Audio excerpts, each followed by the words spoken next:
Ladies and gentlemen, it's Jason Wright, president of the Washington football team. Jason, my friend, thank you for joining us for this Equality of Opportunity Summit. Rick, it's my pleasure. Thank you for having me. Jason, let's jump in because we have limited time. You were named president of the Washington football team in August of last year, the first African-American president of a team in the league, and I believe the youngest and also the fourth NFL player to ever lead a team. There's a lot of conversation about first and last. I'm curious to know, what does it mean to be first? And what's the first year been like? I'd say what it means to be first is actually a testament to the folks that have actually paved the way for this. There's Kevin Warren, who was the COO of the Vikings, did my job and everything but title alone.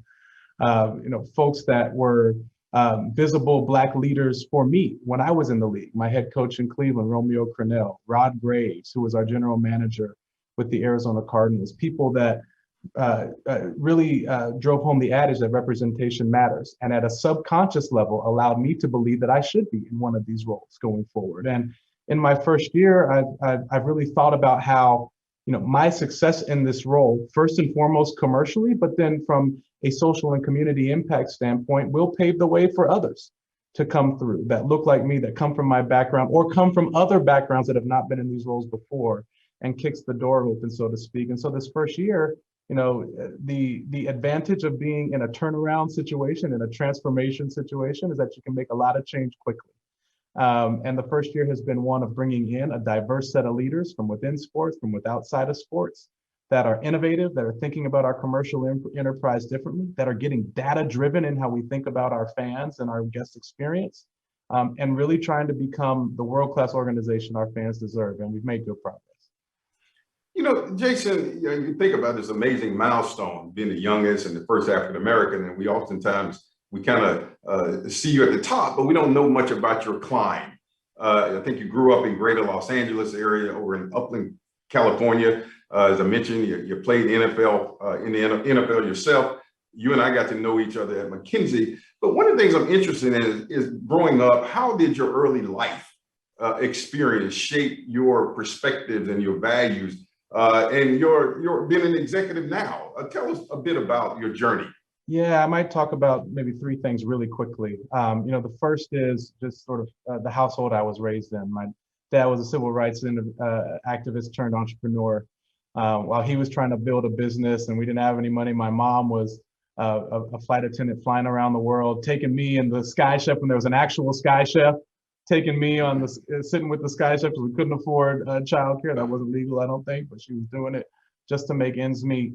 And their whole MO was to work hard, both to change society and to change our own economic situation, so that, in their words, their ceiling would be my floor. And within that, there was always this implicit discussion of opportunities through an economic lens. And so as I moved into my football career and into my business career, I thought about, personally for me, expanding my sphere of influence so that the economic opportunities for me, my family, generational wealth, we might call it, are expanded, but also the ways that the platform I had, whether in the NFL or at McKinsey, could do that for others in society as well. And so it sort of informed the mission that I bring to this work. And it's part of why I took this role. Where else can a 38-year-old brother from LA oversee the deployment of $1 billion of capital in building a new venue, steward a rebrand from a name and moniker that was rooted in racialized imagery into one that's inclusive and commercially viable, and to oversee the transformation of a sports franchise into a broader media and entertainment company over the next decade? Where else does someone like me get that chance? It doesn't happen often. And so, the vision that my parents put in me is what moves me today. And, my time in the NFL, I think, gave me the resilience to take on something of this sort of magnitude. In that, I spent my first year and a half getting fired every other day. And that does something to it. You talk about your parents and civil rights and social justice, as we talk about it today, is not anything new to athletes. I mean, I think back to the 1967 Cleveland Summit. I mean, that comes to mind. Mm-hmm. But in your new role as president of the Washington football team, I mean, how do you view your role in advocating for athletes and even the work you're doing around social justice, which is front and center? That's why we're Yeah, here today to talk about yeah. equality. I mean, my general belief is that social impact is most sustainable and viable when it's built into our business models and it's tied to the way that we do our day-to-day business. And so as our players have become incredibly sophisticated and damn smart in how they think about the issues that matter to them most, whether it's police reform or voting rights or whatever it is, what I believe the responsibility is for me on the business side of the house is to put structure around it, to build it into our business model so that it's part of how we do things going forward, that it's tied to our commercial enterprise so that the impact perpetuates itself going forward. I believe in using the markets to drive social impact.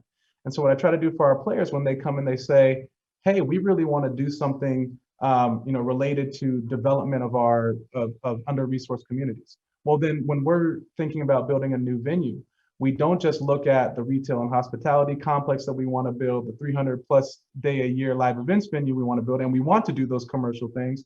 But we also say, well, if there's educational needs, how could we build a K-8 school into the infrastructure of our very venue, thereby very much opening up ourselves in a very physical way to the community? How could we use green space, provide green space to a community that needs it instead of having seas of concrete parking lots? That's how we take the things that come from our players and from the broader set of stakeholders, build them into a lasting business model, and thereby see impact outlive any of us at this organization. Yeah. As we wind down, one last question here. I talked about moments of change in our history, and obviously the Washington football team is in a major moment of change. You led change at McKinsey, turning organizations around. Quickly, what makes you most excited looking forward as you think about where you are and where you're going? I think we've had a loyal, devoted fan base. We have an incredibly diverse fan base, and I think whether it's the stewarding of our rebrand, the way that we're thinking about a new venue development as an economic development engine, I think we have an opportunity to write a playbook that other sports, media, and entertainment franchises can follow in the future when they need to go through one of these transformations. And if we do that with integrity, with great principles, with a team, a diverse team that is built on character, we can change things that extend well beyond us and the league. And we're hopeful to do that. Good. Jason Wright, thank you for joining us. It's an honor to call you a friend, and you are an inspiration to so many of us, and to use LeBron James's term, for being more than an athlete. Thank you for demonstrating that in your incredible journey, your career at McKinsey and Company, and now your work leading as the first Black president, the youngest president, to lead the Washington football team. Thank you so much. Thanks, Rick.